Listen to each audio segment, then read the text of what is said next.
What is one piece of advice that you would give someone who could be at risk of ending up in a nursing institution, a nursing facility, a nursing home one day? That person was that was just so hard for me. I found that to be a really depressing question, because you can know your rights, you can have a disability consciousness, you can have all of this understanding, but yet if our system is so dysfunctional and we have no social supports, and the social processes of disablement are colluding to segregate us, this can't be looked at on an individual level. It needs to be looked at. It's a social problem. It's structural. It's systemic. So I hear all the time, I never thought I was going to end up in a nursing home. I was going to shoot myself first. Well, you know what? That's not a good remedy for bad nursing homes. Death is not a good remedy, right? And that's kind of the go-to for a lot of non-disabled people. Well, I'm not going to really worry about improving nursing home conditions. I'm just going to put so much of my effort behind making it easier for people with disabilities to have assistance killing themselves. That's not a good solution. You need to get involved now. You need to call your state representatives. Learn about the Disability Integration Act. Why do we need this? Why is it so important? Educate yourself about what's going on. I tell people all the time, if you wait until you're there, it's not good. Mm-hmm. You have to do something now. You need to be proactive, and you need to get involved in community integration right now. I know that's a very bleak. Well, it's screwed up, but there used to be money out there called money follow the person. But it was very interesting, because what would happen is the only way you could get into the money follows the person program was to be institutionalized. Right. And once you were institutionalized, they would come in and they'd say, do you want to get out? And then you'd say yes. And they'd help you find housing, and they'd help you get set up. And that was a wonderful thing. But in order to get the money, you had to go in. And so I remember, as screwed up as this was, like advising people that needed support in their community to stay in their community. My idea was, maybe you should go in. Maybe, and I mean, I sickened myself to think that I was actually encouraging people to go into a nursing home so they could get out of a nursing home. And it's these system games that you have to negotiate and figure out. And you're right. It's the bureaucracy right now is very Kafkaesque, and I don't know what's going on with money follows the person. I don't know. I'm not sure if there have been huge budget cuts. I know the Ombudsman program was doing that, but then for some reason they're no longer doing money follows the person. But one thing I see with regard to about nursing homes is because Olmsted happened to focus on was it Lois Curtis? Lois Curtis, yeah. Because she had an intellectual disability, it seems like they don't understand that this is generalizable to disabilities, not just intellectual disabilities. So the thing is, okay, well, we'll help people with significant cognitive impairments try to live in their community, or people with severe mental health issues. But if you just have a disability and you're having activities with everyday living, then we can't help you. So the people who could successfully live on their own and navigate are being shut out. But then you also have people with psychiatric disabilities and cognitive disabilities who are also being shut out of this too. So I really don't know what's going on with money follows the person. I'd have to do research on that, so I can't really speak to it. But I'm not seeing a lot of people getting out right now. Yeah, it's very hard. Right. And I mean, I think you know, I guess if I were to say to somebody like with a disability who said to me, you know, how can I get out of a nursing home? Like, or how can I avoid going into one? It's a scary time. And there's not a lot to say other than, you know, plan B, plan C, plan D, plan E, like, Right. get But for some creative. people, we have intersections of oppression. There's income inequality. There's so many obstacles that, there are people can't have unfortunately, a plan A, it's just very circumscribed. And that's what's so heartbreaking about it. And it's in violation of, the Supreme Court Olmstead decision. It's in violation of the American with Disabilities Act. It's in violation of the regulations for Medicare and Medicaid, yet it's happening. It's almost like the ADA is nominal. That's it. It's just, a name only. And we've got to get out there and make it stink.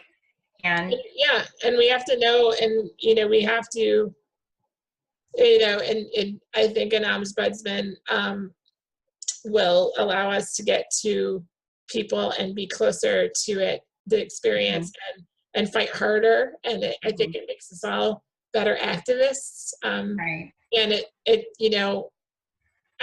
it's just really important. People want to know, there are people that don't feel comfortable going to protests. Yeah, I get that. And there's so many other ways that you can engage in advocacy. Exactly. And there's so many other ways there in there. And I think that we need to approach it from, many, many different avenues, not like I personally am doing a lot social media wise. Like I try to do a lot of writing, and I try to do a lot of, kind of utilize like my strengths. And that's how I try to contribute as an activist. But I mean, you're more on the ground going into, nursing facilities, like working with the residents, giving them hope and empowerment and all of those things. And that is so needed. And then there are people that are going to Washington and getting out of their wheelchairs and getting dragged out by police. But it's all going to matter. It's all going to make a difference. And that's right. And then, I have some activist friends who, they can't leave their houses. They don't have, access to transportation or enough personal care attendants. And just like you said, writing and being on social media and educating people and even being supportive of other activists, all of this really matters. One of the things I do regularly is I'm on the phone with every single representative on the Texas Health and Human Services Committee. And sometimes they're like, well, why are you calling me? Because you're on the Health and Human Services Committee. And I call all of them, and I bug them. And it's probably to the point where they recognize me and they're like, oh, it's her again. But we saw how effective that was with healthcare. So we really need that kind of campaign and involvement. Right. And I know it may sound a little too easy, but I mean, if you're in a professional position, or if you're in, if you're in the community and you're just existing, I think that's also really important too. The more we go out, the more we interact, in our, if we, the less isolated we are, and the more we interact. Right, just like you said, just like being out like at a coffee house and saying, look, I'm a disabled person. I'm here. I have a right to be here. Maybe you need to fix your ramp, or make, just, and other people seeing us, non-disabled people seeing that. There are a lot of disabled people out there in the world. There's 56 million of us. Right. And and like, so all of that really helps. And so this is just one other thing that people can do. And so, I want to say the Ombudsman program is so wonderful. And I know I kind of said sometimes it's hard. You might come home crying, and it depends on your nursing facility. You might have a great facility that, residents are treated with respect and dignity, and worth and value. But it's so rewarding for me personally. I mean, I come home really happy sometimes. the connections I'm making, you know, and it's, I can see myself remain, let's just say tomorrow I can no longer be an ombudsman. I would still want to go. I've developed, you know, relationships with people, and they look, if you want to feel good about yourself, they love my dresses, they love my glasses, you know, they're always like, oh, I leave really arrogant, you know, they're just so kind and.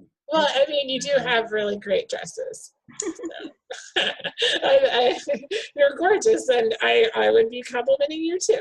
I think it's awesome, and I think I mean, I don't know. I think it's great. I'm very, very thankful that you talked with me today, and we got to do this. And I'm hoping that people who watch this will want to do it. And right, and then maybe if we get, like, if you were inspired to be an ombudsman, you should tell us. Yeah. Like, go on my Homestead Rights website and just go into the contact form and write us a little note and say, hey, Lydia, hey, Emily, I'm gonna do it. And like, and you know, and that would be so great. And maybe it would be great if we could put a link, or I can find a link for you for, you know, the where you can print up and download and print up a ombudsman form too. Yeah. Well, yeah, I know in Texas that one's kind of easy to find. But I would love to get more on the national stage, like try to, as you said, that there's ombudsmen all over the country. So yeah, in every state. So every state should have a program. And so, and Google is your friend. And so if we can't find it and get it in this blog, then we will, you know, I highly encourage you to just type in like ombudsman Texas into Google, or ombudsman your state, and, you know, and see what happens. And if you have friends or family members who are in nursing facilities, let them know, or they're going into nursing facilities, let them know about the Ombudsman program. Let them know that we're there to, you know, advocate on behalf of residents and represent them and inform them of their rights. So, because, you know, they may not have one at their facility, they may not know about it, you know, whatever, because some people aren't in facilities long enough, and the ombudsman tries to go to every room, but some of these facilities are really big, and you know, it's hard to meet everybody. Some people are already gone, you know, before they meet one. So yeah. So I'd like to say one other thing is there seems to be this misconception that almost everyone in nursing facilities have advanced dementia, and that's just not really the case. There are a lot of people with advanced dementia, but I see probably more than half of the people in nursing facilities. For the life of me, I can't understand why we have people in nursing facilities. Right. You know? Well, and like I wrote in my earlier blog post, you know, activities of daily living, ADLs, are really, I think, the reason why a lot of people are in them, is that they just need assistance with getting out of bed, putting on their clothes, taking a shower. And when all of that could be done at home. And so, you know, it's, you know, like you said, for $30,000 as opposed to $54,000 to $80,000. So I don't want to look at everything through, you know, a business model of cost savings, because it doesn't make any sense. It's about civil rights, but I know for some people, that's the bottom line. It's all about cost and efficiency. So even from a cost and efficiency perspective, it's ridiculous. I just don't understand it. You know? Right. And you know, yeah, my friend just visited from Denmark, and we were talking about nursing facilities and institution type stuff. And she's like, they have socialized medicine in Denmark. She gets 25 hours a day of attendant care. Oh my gosh! Wow. She has an overlap hour, and her attendants make about $30 to $50 an hour. Wow! And so hey, let's all move. I know, right? I don't believe we talked a lot about that. But you know, so I said, you know, in a situation where your government supports people living in their communities and getting the attendant care that they need, you know, are there nursing homes? And she says, they are so rare. They're so, it's so rare. Good. In the most extreme situations, the most extreme cases are people Right. that go into a nursing facility. And it's Right. because they truly need, and therefore the ratio is lower. So like if somebody is, you know, has such high level, you know, stages of Alzheimer's or dementia, and they're in the nursing facility, because there's so few people that are in there, like they can actually get like quality, you know, assistance. And it's actually meant to just keep people safer. And Right. you know what I mean? And well, like in the case of my my daughter's grandmother, my mother-in-law, she's deceased now. She had a minor hip fracture. She went into the hospital. She just went into the nursing home for rehabilitation. Well, because they weren't turning her, she had several awful pressure ulcers, one the size of a tomato. You could see her bone. They weren't following doctor's orders. They weren't giving her medication. She had diabetes. She needed insulin. They weren't giving her that regularly. As a result, she had a sore develop on her foot and on her hand. And had she lived, she would have had those amputated. In my opinion, their neglect is what killed her. Right. And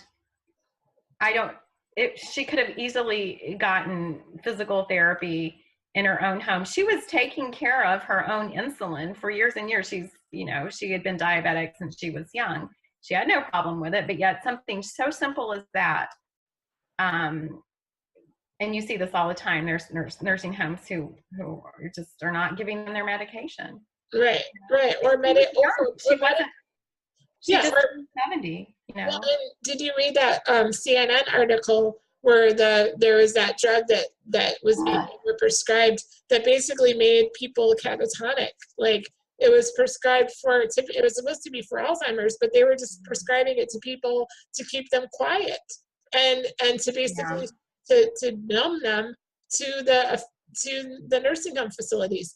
And so you know, and because everything really is ultimately about efficiency and cost efficiency, and rather than you know, resident directed care, it's nurse directed care or facility directed care. It's the same old medical model, despite what they're saying. And I save every time I see an article in a nursing home, I save it. And was it a year or two ago? Texas had the highest rate in the nation of using chemical restraints on residents, and they're evicting difficult residents. I mean, this is just so widespread and common. I have saved a newspaper article. I have it hanging on my bulletin board, and this was from May 9th, 2016. And nursing homes evict difficult patients. Advocates decry discharge process in these facilities.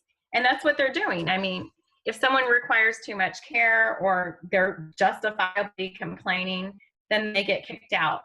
I also see people being banned from nursing homes because another nursing home reports that they're difficult, you know, which means, you know, I really don't want to sit in a soiled adult brief for 5 hours, or I would like some water. I'm thirsty. Right. So, this is the reality. Where do they go? Do they just go in homelessness, or like? Yeah, that's against the law to do that. It's against the law. They have to give them a discharge notice, and it's against the law to not find a place for them. But what they do sometimes is, you know, they don't give families the full information. So let's say we're discharging your relative, you have to come and get them, or there have been cases where they've relied on calling up Salvation Army, the homeless shelter, right? I mean, you see a lot of really bad things, okay? Yeah. There's a lot of laws being broken constantly, and there's no good reason for that. There could so easily be enforced. You know?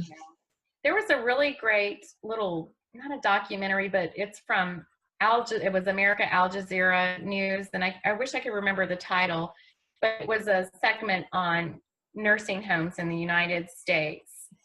And I suggest that everybody watch that.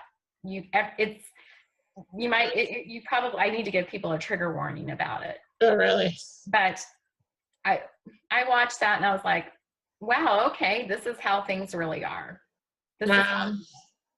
So I'll try to find it. Yeah, if you type in nursing home, Al Jazeera, America, Al Jazeera, there's a lot there. It was from 2013, I think. I mean, wow, there's like so much. I can't get over it. They've done a lot of work on that. That's great. So it's definitely good to throw those in. Yeah. Okay. Was it a video or was it a? Yeah, it was a video and an article. Okay. And actually someone just recently shared it with me because I was talking about nursing home abuse and neglect, and someone shared that with me because I hear all the time, but they're good nursing homes. They're good nursing homes. And I was like, yeah, I guess those are few and far between, but right. Okay. You know. Well, I think the good ones are the ones that are private pay for the most part. I know when I lived in Ohio, there was a facility, very, very small, run by Amish and Mennonite people. Mm-hmm. And I knew someone who lived in like these little apartments there, and they got really good care. But I don't think Medicare or Medicaid paid for that. You know, this was in the 90s. So, yeah, but I suggest people look into this and see, you know, the reality of it and what's going on. Right. Now, again, I'm saying this as a disability rights activist. What I'm saying is not a reflection of the, you know, Harris County Ombudsman program. Right. Right. No, I get it. And I hope, I don't think we said anything that was too damning. In fact, I think we helped the program. We had a book club meeting at this retirement home in the Memorial Galleria area of Houston. And I was like, darn, man, I want to go live here. It was so great. You know, they had like tablecloths and crystal and silver, and the rooms were beautiful, and they had their little kitchenettes, and they had, you know, art rooms, but it was private pay, you know. So I was like, okay, this is like an accessible penthouse. I'm cool with it. But hardly anyone can afford that kind of. Right. Yeah, for sure. And so for everyone who thinks, la, la, la, la, la, I'm never going to be in a nursing home, the answer is kill myself first. I hear that several times a week from people in nursing homes. So that is not the solution to this problem. Right. We need to take care of people who are there now and not just think that disabled people need to, you know, be put on an ice floe and scooted off or something. I don't know. Right. No, it's true.